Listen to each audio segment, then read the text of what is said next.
Hello everyone, Radhe Radhe. आज मैं लेकर आई हूँ देवी द्रौपदी की कहानी। देवी द्रौपदी पांचाल नरेश राजा दुर्दकी अयोनिजा पुत्री थी। उनकी उत्पत्ति यज्ञवेदी से हुई थी। इनका स्वरूप लावण्य अनुपम था। इनके जैसी सुंदरी उस समय पृथ्वी भर में कोई ना थी। इनके शरीर से तुरंत के खिले कमल सी गंध निकलकर एक कोस तक फैल जाती थी। इनके जन्म के समय आकाशवाणी में कहा था, देवताओं का कार्य सिद्ध करने के लिए क्षत्रियों के संहारे उद्देश्य से इस रमणी का जन्म हुआ है। इस कारण कौरवों को बड़ा भय होगा। कृष्ण वर्ण होने के कारण लोग इन्हें कृष्णा कहते थे। पूर्व जन्म में दिए गए भगवान शंकर वरदान से इस जन्म में 5 पति प्राप्त हुए। अकेले अर्जुन के द्वारा स्वयंवर में जीती जाने पर भी माता कुंती आज्ञा से इन्हें 5 भाइयों ने ब्याहा था। द्रौपदी उच्च कोटि की पतिव्रता भगवंता थी। उनकी भगवान श्री कृष्ण के चरणों में अविचल प्रीति थी। वे उन्हें अपना रक्षक, हितैषी और परम आत्मीय तो मानती ही थी, उनकी सर्वव्यापता और सर्वशक्तिमान में भी उनका पूर्ण विश्वास था। जब कौरवों की सभा में धृष्ट दुशासन ने उन्हें नंगे करना चाहा, तब सभासदों में से किसी की हिम्मत न हुई कि इस अमानुषी अत्याचार को रोके। उस समय अपनी लाज बचाने का कोई दूसरा उपाय न देख उन्हें अत्यंत आतुर होकर भगवान कृष्ण को पुकारा। सच्चे हृदय करुण पुकार भगवान बहुत जल्दी सुनते हैं। श्री कृष्ण उस समय द्वारका में थे। वहां से वे तुरंत दौड़े आए। धर्म रूप से द्रौपदी के वस्त्रों में छिपकर उनकी लाज बचाई। भगवान की कृपा से द्रौपदी की साड़ी अनंत गुना बढ़ गई। दुशासन उसे जितना ही खींचता था उतने ही वह बढ़ती जाती थी। देखते देखते वहां वस्त्र का ढेर लग गया। महाबली दुशासन प्रचंड भुजाएं थक गईं, परंतु साड़ी का शोर हाथ तक नहीं आया। उपस्थित सारे समाज के भगवान वृद्ध और पवित्रतिक अद्भुत चमत्कार देखा। अंत में दुशासन हारकर लज्जित हो बैठ गया। भक्त वत्सल प्रभु ने अपने भक्ति लाज रख ली। अन्य भक्त वस्त लता। एक दिन की बात है, जब पांडव लोग द्रौपदी के साथ काम्यक वन में जा रहे थे। दुर्योधन के भेजे हुए महर्षि दुर्वासा अपने 10,000 शिष्यों के साथ लेकर पांडव के पास आए। दुर्योधन ने जानबूझकर उन्हें ऐसा स्वयं में भेजा था कि जब सब लोग भोजन करके विश्राम कर रहे थे, महाराज युधिष्ठिर अति सेवकों के उद्देश्य ही भगवान सूर्यदेव से एक ऐसा चमत्कारी बर्तन प्राप्त किया था जिसमें पकाया हुआ थोड़ा सा भी भोजन अक्षय हो जाता। लेकिन उसमें शर्त यह थी कि जब द्रौपदी भोजन न करके अन्न परोसती रहे, तब तक उस बर्तन में कभी अन्न खत्म नहीं होगा। युधिष्ठिर ने महर्षि को शिष्य मंडली के सहित भोजन के लिए आमंत्रित किया। दुर्वासा जी महाकालीन स्नान संध्या निवृत्त होके के लिए गंगा तट पर चले गए। दुर्वासा जी के साथ 10,000 शिष्यों का एक पूरा विश्वविद्यालय सा चला करता था। धर्मराज ने उनको सबको भोजन का निमंत्रण तो दे दिया, लेकिन ऋषि ने उसे स्वीकार भी कर लिया। परंतु किसी ने भी इसका विचार नहीं किया था कि द्रौपदी भोजन कर चुकी है, इसलिए सूर्य के दिए हुए बर्तनों तो उन लोगों के भोजन की व्यवस्था हो नहीं सकती थी। द्रौपदी बड़ी चिंता में पड़ गई। उन्होंने सोचा कि ऋषि यदि बिना भोजन किए वापस चले जाते हैं तो वे बिना शाप दिए नहीं रहेंगे। इतना क्रोधित समाप्त जगदविख्यात था। द्रौपदी को और कोई उपाय नहीं सूझा।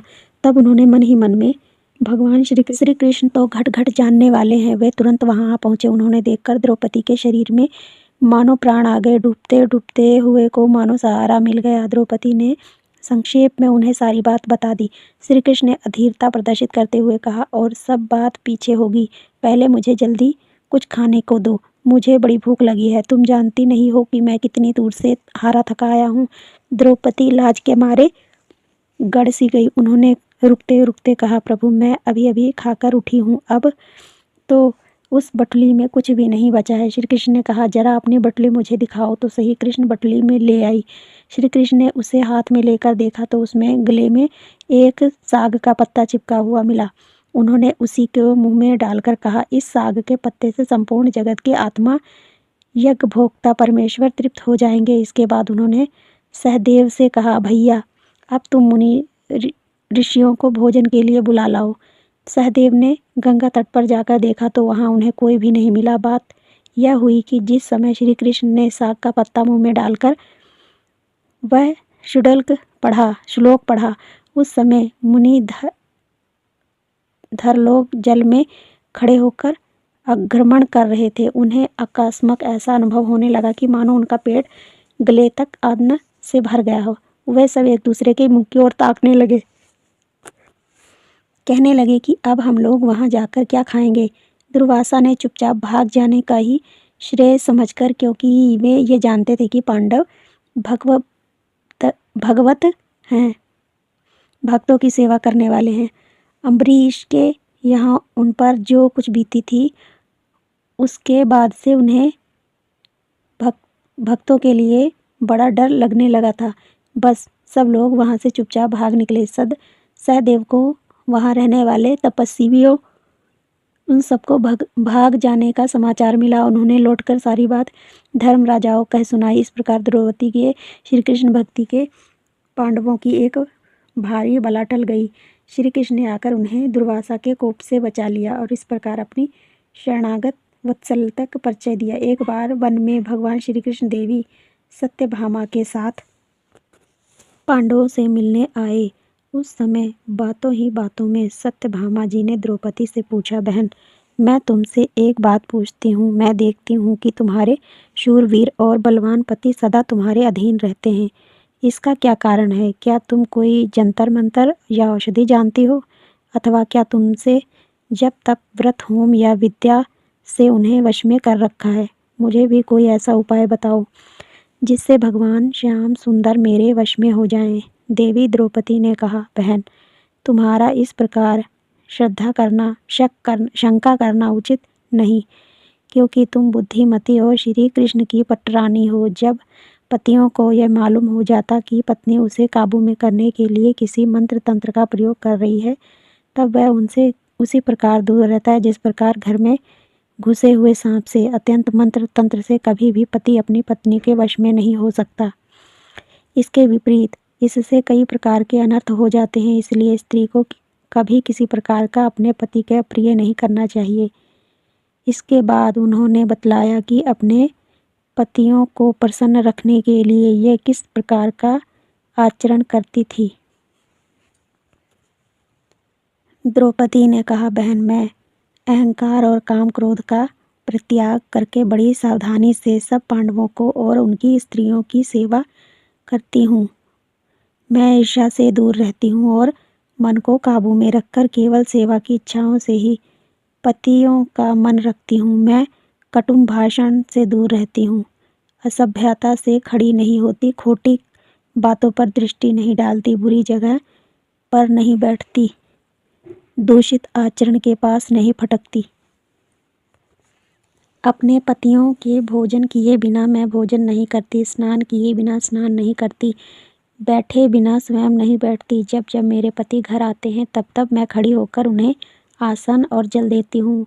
मैं घर के बर्तनों को मांज धोकर साफ रखती हूँ, मधुर रसोई तैयार करती हूँ और स्वयं पर भोजन कराती हूँ। सदा सहज रहती हूँ, घर में अनाज की रक्षा करती हूँ, घर को झाड़ू बहार कर साफ रखती हूँ। मैं बातचीत में किसी का तिरस्कार नहीं करती, कटुता स्त्रियों के पास नहीं फटकती, सदा ही पतियों के अनुकूल रहकर आलस्य से दूर रहती हूँ। मैं दरवाजे पर बार बार जाकर खड़ी नहीं रहती, खुली अथवा कूड़ा करकट डालने की जगह पर भी अधिक नहीं टहलती, किंतु सदा ही सत्य भाषण और पति सेवा में तत्पर रहती हूँ। देवी द्रौपदी में क्षत्रियोचित तेज, भक्तियोचित क्षमा दोनों का अभूतपूर्व स्मरण था। वे बड़ी बुद्धिमती और विदूषित भी थी। इसका त्याग भी अद्भुत था। इनके पवित्रता तो सभी लोग लोहा मानते थे। इन्हें जब धृष्ट दुशासन बाल खींचते हुए सभा में घसीट कर लाया, उस समय उन्होंने उसे डांटते हुए अपने पतियों के कोप का भय दिखलाया और सारे सभासदों के बीच धिक्कारते हुए द्रोण, भीम, विदुर जैसे सम्मान गुरुजनों को भी उसने चुप बैठे रहने पर फटकारा। उन्होंने साहसपूर्वक सभासदों को ललकार कर उनमें न्यायिक अपील की और उनकी धमकी दुहाई देकर यह पूछा कि जब महाराज युधिष्ठिर अपने को हार कर पीछे मुझे दांव पर लगाया है। ऐसी हालत में उनका मुझ पर दांव पर लगाने का अधिकार था या नहीं? सब के सब सभासद चुप रहे। किसी ने द्रौपदी को इसका प्रश्न का उत्तर भी नहीं दिया। अंत में दुर्योधन के भाई विकर्ण उठकर सबसे द्रौपदी के प्रश्न का उत्तर देने और मोह भंग करने के लिए अनुरोध किया। अपनी ओर से यह सम्मत प्रकट की कि प्रथम तो द्रौपदी पांचों भाइयों की स्त्री है, अतः अकेले युधिष्ठिर उन्हें दांव पर रखने का कोई अधिकार नहीं था। दूसरे, इन्होंने अपने को हारने के बाद द्रौपदी को दांव पर लगाया था, इसलिए भी यह उनकी अनधिकार चेष्टा ही समझी जाएगी।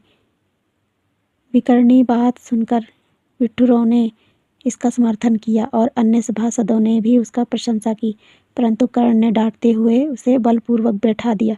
इस प्रकार भरी सभा में दुशासन द्वारा घसीटे जाने पर, अपमानित होने पर द्रौपदी नैतिक विजय ही हुई। उनकी बुद्धि सर्वोपरि रही, कोई भी उनकी बात का खंडन नहीं कर सका।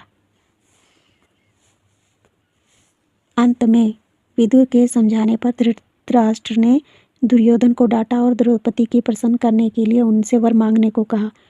उन्होंने वरदान में रूप में धृतराष्ट्र को केवल यही मांगा कि मेरे पांचों पति दासत्व से मुक्त कर दिए जाएं। धृतराष्ट्र ने कहा, बेटी और भी कुछ मांग लें। उस समय द्रौपदी उन्हें जो उत्तर दिया वह सर्वथा द्रौपदी के अनुरूप ही था। उसने उसकी निर्लोभता, धर्म प्रेम स्पष्ट झलकता था। उन्होंने कहा, महाराज, अधिक लोभ करना ठीक नहीं और कुछ मांगने की मेरी बिल्कुल इच्छा नहीं है। मेरे पति स्वयं समर्थ हैं। अब जब वे दासत्व से मुक्त हो गए हैं तो बाकी सब कुछ वे स्वयं कर लेंगे। इस प्रकार द्रौपदी के बुद्धिमत्ता और बल से अपने पतियों को दासत्व से मुक्त करा दिया। तो फ्रेंड्स, आपको आज की ये कहानी कैसी लगी? द्रौपदी की कहानी मैं आपके लिए लेकर आई थी। तो आज की कहानी यहीं पर समाप्त होती है। अगर अच्छी लगे तो प्लीज़ लाइक शेयर कमेंट कीजिएगा, नए हैं तो सब्सक्राइब कीजिएगा। अगली वीडियो में फिर लेकर आऊँगी नई कहानी। तब तक के लिए राधे राधे, जय कृष्ण।